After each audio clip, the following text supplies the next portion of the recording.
ప్రియమైన దేవుని పిల్లలారా, ఈ దినాన్ని దేవుడు ఎందుకో కొన్ని విషయాలు మాట్లాడాలని చెప్పి సంబోధిస్తూ ఉన్నాడు. నేనే మార్గం, నేనే జీవం, నేనే సత్యం, నా ద్వారా తప్పేవాడు పరలోక రాజ్యం చేరలేడని చెప్పి దేవుని వాక్యం సెలవిస్తుంది. ప్రియమైన దేవుని పిల్లలారా, దేవుడే మార్గమై ఉన్నాడు, దేవుడే సత్యమై ఉన్నాడు, దేవుడే జీవమై ఉన్నాడు. ఈ లోకంలో ఎన్నో ప్రయత్నాలు చేసినా ఎలాంటి ప్రయోజనం లేదు. కానీ జీవాధిపతి అయిన దేవుని వద్దకు మనం వస్తే మనము కూడా ఆయన మార్గాన్ని సంపాదించుకునే వారం అవుతాం.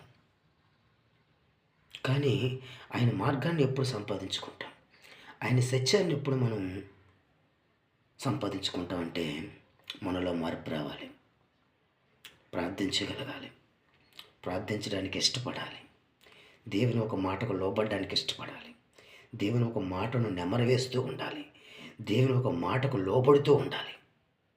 ఎవరి అయితే దేవుని మాటకు లోబడతారో వారు పక్క ఆయన సత్యాన్ని అనుసరించగలరు. ఎవరైతే దేవుని మాటను వాళ్ళ హృదయాలు భద్రపరుచుకుంటారో వారిలో జీవం ఖచ్చితంగా ఉంటుంది, దేవుని ఒక జీవం. ఎవరి అయితే దేవుని మాటకు లోబడతారో వారు దేవుని యొక్క మార్గంలో నడిచిన వారు అవుతారు. ఇర్మియా అనే భక్తుడి ద్వారా అంటున్నాడు, మార్గంలో నిలిచి చూడడి అని చెప్పి. ఎందుకంటే మనం వెళుతున్న మార్గమైన మన వేసే అడుగైనా మనం ఆలోచించే ఆలోచన అయినా సరే ఒక్క క్షణం ఆలోచించాలి. నేను చేసే పని కరెక్టా కాదా, నేను నడిచే నడవడికి మంచిదా కాదా, నేను ఆలోచిస్తున్న ఆలోచన మంచిదా కాదా అని చెప్పి దేవుని యొక్క ఎదుట మోకాళ్ళు వంచాలి. వంచినప్పుడే దేవుడు మనతో మాట్లాడతాడు.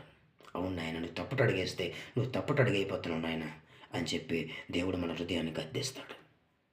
ఆ మార్గంలోకి వెళ్ళకుండా ఆలోచించి ప్రేమని దేవుని బిడ్డ. అందుకని అంటున్నాడు, ఏమన్నాడంటే మనం ఏమంట స్వస్థ బుద్ధి గలవారమే ఉండాలంటున్నాడు. బుద్ధి గురించి మాట్లాడుతున్నాడు. స్వస్థ బుద్ధి అంటే ఎదుటి వారు ఎవరైనా బాధల్లో ఉన్నప్పుడు, శ్రమలో ఉన్నప్పుడు వాళ్ళ కొరకు ప్రార్థన చేసే మనస్తత్వం, వాళ్ళ కొరకు కన్నీరు కార్చే మనస్తత్వం, వాళ్ళ కొరకు అంగలార్చే మనస్తత్వం. మనం డబ్బు సహాయం చేయలేకపోవచ్చు, ధనం సహాయం చేయలేకపోవచ్చు, వాళ్ళకి వాదార్చలేకపోవచ్చు, కానీ వారి కొరకు దేవుని సన్నిధిలో మొరపెడితే అంతకన్నా దేవుని కృప వాళ్ళకు తోడుగా ఉంటుంది. కాబట్టి నువ్వు ఎప్పుడైతే మొరపెట్టి చూస్తావో, ఎప్పుడైతే కన్నీరు కాచి చూస్తావో దేవుడు ఆలస్యం చేస్తాడా? ఆలస్యం చేసేవాడు కాదండి దేవుడు. సమీపంగా ఉన్నానంటున్నాడు. మీరు మొరపెట్టి చూడండి, దేవుడు అక్కడ కార్యం చేస్తాడు. యాకోబు గ్రంథంలో అంటాడు కదా, ఎవరైనా శ్రమయందు కుంగిన వారైతే, ప్రేమైన పిల్లలు, యాకోబు గ్రంథంలో అని చెప్తున్న మాట ఏంటంటే, ఎవరైనా శ్రమలో ఉన్నప్పుడు ప్రభునామన్న నూనె రాసి ప్రార్థన చేసినప్పుడు ఆ వ్యక్తిని స్వస్థపరుస్తానంటున్నాడు, లేపుతానంటున్నాడు. ఒకవేళ పాపం చేసిన వాడైతే పాపక్షమాపణ పొందుతానంటున్నాడు. సంతోషంగా ఉన్నప్పుడు ఆయన స్తుతించడం కాదండి, ఆనందంగా ఉన్నప్పుడు ఆయన స్తుతించడం కాదు. అగ్ని వంటి శ్రమలు మన మీదకి వచ్చినప్పుడు కూడా పవిత్ర అంటున్నాడు, అది మహానందంగా ఎంచుకోమంటున్నాడు. ఎన్ని శ్రమలు వచ్చినా, ఎన్ని ఇబ్బందులు వచ్చినా, ఎన్ని ఇరుకులు వచ్చినా దేవుని ఎదుటే మనం మొరపెట్టాలి తప్ప మరి ఎక్కడ కూడా మనం మైండ్ పెట్టకూడదు. ఎప్పుడైతే దేవుని ఎదుట మైండ్ పెడతామో, దేవుని ఎదుట మోకాలు ఉంచుతాము, అవి ఎలాంటి పరిస్థితులైనా సరే దాన్ని చేయగల సమృద్ధుడైన దేవునికి అసాధ్యమంటూ ఏమీ లేదండి. నేను రూపొందించింది ఆయన, బొమ్మగా చేసి, నేలమెట్ట తీసి బొమ్మగా చేసి, ముఖరంధ్రాబల్లో పొడిచి వాయువుదని దేవుడైన, మనసుగా చేసిన దేవుడైన. మనసుకు ప్రాబ్లం వస్తే వదిలేస్తాడా? మనసుకు సమస్య వస్తే వదిలేస్తాడా? ఆయన మీద ఆధారపడినప్పుడు ఆయన విడిచిపెట్టే దేవుడే మాత్రం కాదండి. కానీ మొదటగా మనం ఎవరి మీద ఆధారపడతామంటే వైద్యుల మీద. ఆయన వాళ్ళకన్నీ పరమ వైద్యుడు. ఆయన కృప లేనిదే ఈ భూమి మీద ఎవరు కూడా ఏం చేయలేరండి. అర్థం చేసుకోండి. ఎందుకు ఈ మాట చెప్తానండి? క్రైస్తువులు మనం సత్యం ఉండిది ఉన్నట్టు ప్రకటించాలి.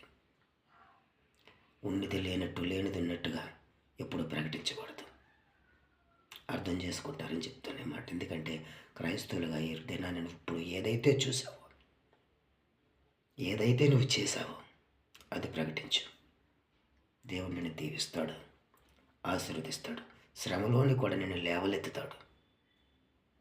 ప్రియమైన దేవుని బిడ్డ, అందుకే అన్నాడు ఆయన, స్థిర బుద్ధి కలిగి ఉండమంటున్నాడు. నువ్వు స్థిరపడు, నీతో ఉన్నవారిని కూడా స్థిరపరచు. నువ్వు స్థిరపడి నీ పక్కనున్న వాడిని పాడు చేయడం అది క్రైస్తవ తత్వానికి ఉన్న మంచితనం కాదు. అర్థం చేసుకోండి. ఇంకొక మాట చెప్తాడు ఆయన, ఏంటంటే ప్రియమైన ప్రియులారా, ఆయన చెప్తున్నమాట, స్వస్థ బుద్ధి గలవారే ఉండుడి.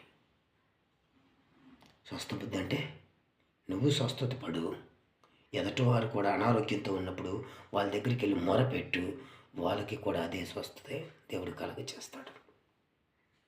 ప్రియమైన దేవుని బిడ్డ, దేవుణ్ణి అంగీకరించామంటే సరిపోదండి. దేవుని తెలుసుకున్నామని చెప్పి మళ్ళీ మన నోటంటే అయ్యే అబద్ధాలు, అయ్యే మోసాలు, అయ్యే అక్రమాలు, అయ్యే అన్యాయమైన మాటలు, ఒకరి మీద ఒకరు దోచుకునే మాటలు. ఆనాడు ఆదిలోని ఆదాము అవ్వ ఎలాగైతే ఒకరి మీద ఒకరు దోచుకున్నారు, ఒకరి మీద ఒకరు అబద్ధం ఆడారు, అలా మనం కూడా అబద్ధంలో పడిపోకూడదాము. దేవుడిచ్చిన ఆత్మను పోగొట్టుకోకండి, దేవుడిచ్చిన అర్హతను పోగొట్టుకోకండి. నేను గొప్ప అంటే నేను గొప్ప అని చెప్పి నీ గాత్ర నువ్వే తవ్వుకుంటున్నావు. తగ్గించుకో, హెచ్చింపబడతావు. హెచ్చించుకోక ఏదో ఒక దినాన్ని పడిపోతావు. దేవుడు కొద్ది మాటలు దీవించను గాక. ఆమేన్.